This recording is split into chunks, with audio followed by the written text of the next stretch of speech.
इस वक्त आप आराम से बैठकर इस वीडियो को देखने का आनंद ले रहे हैं, मगर मैं आपसे कहूं, आज हम जिस पृथ्वी पर रहते हैं यही पृथ्वी आज से करोड़ों साल पहले 8,500 डिग्री के तापमान से उबल रही थी। या जिस जगह आप बैठे हैं वो जगह लाखों सालों तक बर्फ से ढकी हुई थी। आज के इस वीडियो में हम पृथ्वी के 4.5 अरब साल पहले के सफर पर चलेंगे और पृथ्वी के जन्म को करीब से देखेंगे। हमारे ब्रह्मांड में ज़्यादातर तारों का जन्म धूल और गैस के एक बहुत विशाल बादल से होता है, जिसे वैज्ञानिक नेबुला कहते हैं।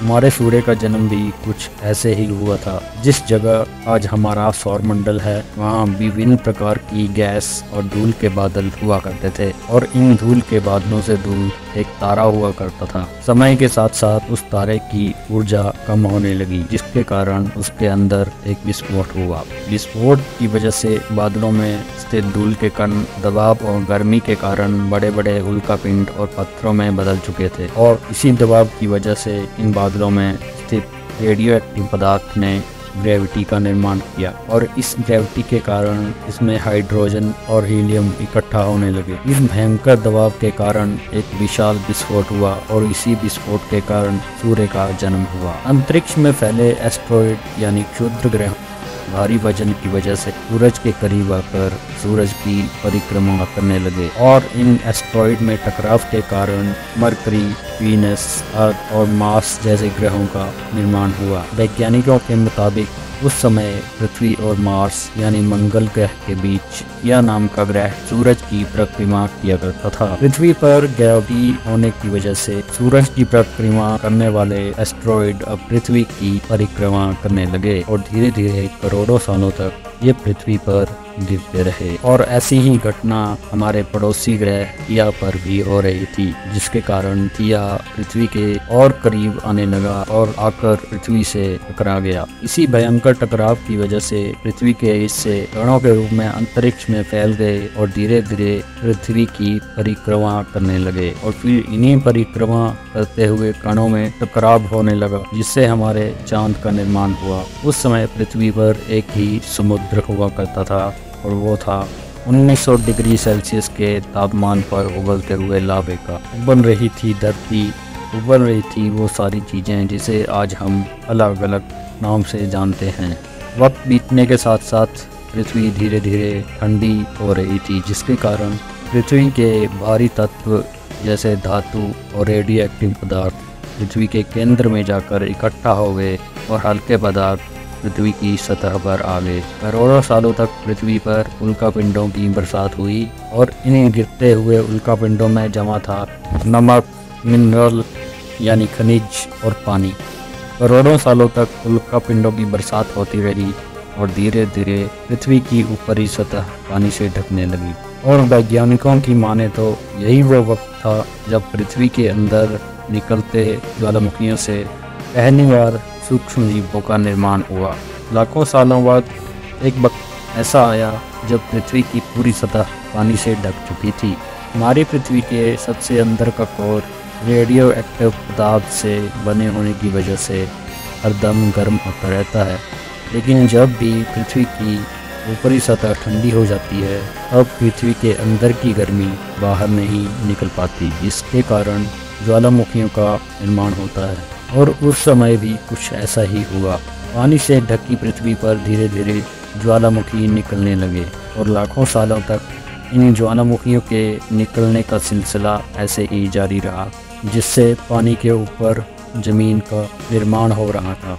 और एक समय ऐसा आया जब पृथ्वी का वातावरण लगभग स्थिर होने लगा। ज्वालामुखी निकलने धीरे हो गए थे और पृथ्वी का एक दिन 12 घंटे का हुआ करता था। समय बीतने के साथ साथ धीरे धीरे सूक्ष्म जीव विकसित होते गए और समूहों में रहने लगे। लगभग 250 करोड़ साल पहले पहली बार पृथ्वी पर ऐसे जीवों का निर्माण होने लगा था जो जीवित रहने के साथ साथ पानी के अंदर के मिनरल्स यानी खनिज पदार्थ और धूप का इस्तेमाल किया करते थे और मल त्याग के रूप में ऑक्सीजन बाहर निकालते थे। वक्त के साथ साथ पृथ्वी पर अलग अलग प्रकार के पेड़ पौधे उगना शुरू हुए और समुद्री जानवर अब जमीनी जानवरों में परिवर्तित हो रहे थे। पृथ्वी का वातावरण अब स्थिर हो चुका था और धरती की ज्यादातर जमीन एक जगह इकट्ठी हो चुकी थी, जिसे आज हम सब पैंजिया महाद्वीप के नाम से जानते हैं। इस समय पृथ्वी का एक दिन लगभग 21 से 23 घंटे का हुआ करता था और जो समुद्री जानवर जमीनी जानवरों में परिवर्तित हो चुके थे, उनके शरीर का रंग रूप वातावरण के हिसाब से बदल रहा था और धीरे धीरे इन जानवरों ने डायनासोर का रूप ले लिया। इनमें से कुछ डायनासोर ऐसे थे जो पेड़ पौधे खाकर अपना पेट भरते थे और कुछ शिकार करने लगे थे। डायनासोर ने आने वाले लगभग 25 से 30 करोड़ सालों तक पृथ्वी पर राज किया और ये जानवर समुद्र से लेकर आसमान और जमीन पूरी पृथ्वी पर राज किया करते थे। और फिर एक दिन ऐसा आया जब पृथ्वी की तरफ लगभग 4.5 लाख करोड़ जितना वजनिया उल्कापिंड 78,000 किलोमीटर प्रति घंटे की स्पीड से पृथ्वी की तरफ आ रहा था। पृथ्वी की सतह को छूते ही उसने आग के एक विशाल गोले का रूप ले लिया और वो जलते हुए सीधा पृथ्वी से टकराया। इस टकराव से निकलने वाली ऊर्जा आज के लगभग 20 करोड़ परमाणु बम एक साथ फटने की जितनी थी। जहां ये उल्कापिंड गिरा, वहां के पेड़ पौधे और जानवर तुरंत भाप बनकर जल गए और पृथ्वी पर चारों तरफ धूल फैलने लगी। समुद्र में भयंकर बाढ़ आने लगी। आग और भूकंप ने पृथ्वी को जलाना शुरू कर दिया और कुछ ही घंटों में पृथ्वी के वातावरण में हानिकारक गैस और धूल की वजह से पृथ्वी नष्ट होने लगी। डायनासोर, घुटन और भूखमरी से पूरी तरह विलुप्त हो गई और बचे हुए जमीनी जानवर जो जमीन के अंदर रहा करते थे, वे इस प्रलय से बच गए। पृथ्वी के वातावरण में पूरी तरह से कालापन और अंधेरा छा चुका था, जिससे धूप भी जमीन पर नहीं पहुंच पा रही थी। पृथ्वी के पेड़ और ज्यादातर जानवर विलुप्त हो गए। वातावरण में हानिकारक गैस और धूल के कारण पृथ्वी पर फिर से एसिड की वर्षा शुरू हो गई और पृथ्वी पर फिर से चारों तरफ बर्फ फैल गई। लेकिन इस बार यह बर्फ लाखों सालों तक नहीं जमी रही और 70 से 80 हजार साल बाद यह बर्फ पिघलने शुरू हो गई। धरती का वातावरण जैसे जैसे पहले जैसा होने लगा, वैसे ही छोटे जमीनी जीव जमीन से बाहर आने लगे और फिर ये जमीनी जीव धीरे धीरे बंदरों में परिवर्तित होने लगे। और फिर जैसे जैसे धरती पर तापमान बढ़ने के कारण पृथ्वी गर्म होने लगी,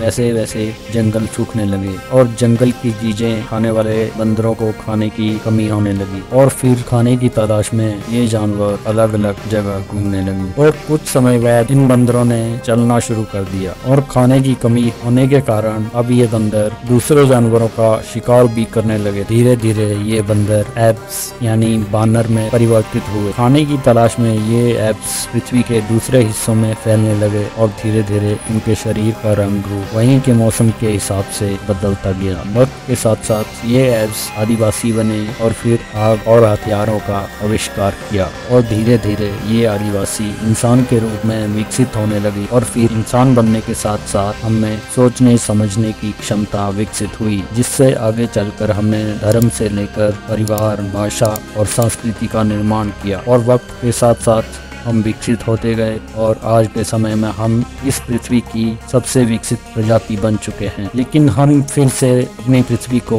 गंदा कर रहे हैं और प्रदूषण और कार्बन डाइऑक्साइड की मात्रा बढ़ा रहे हैं। वैज्ञानिकों का मानना है कि पृथ्वी पर यह सब नहीं रुका तो पृथ्वी पर फिर से विशाल परिवर्तन हो सकता है। अगर आपको ये वीडियो पसंद आया हो तो कृपया लाइक और फॉलो कर लें। भविष्य में पृथ्वी कैसी होगी इसके लिए मिलते हैं हमारी अगली वीडियो में।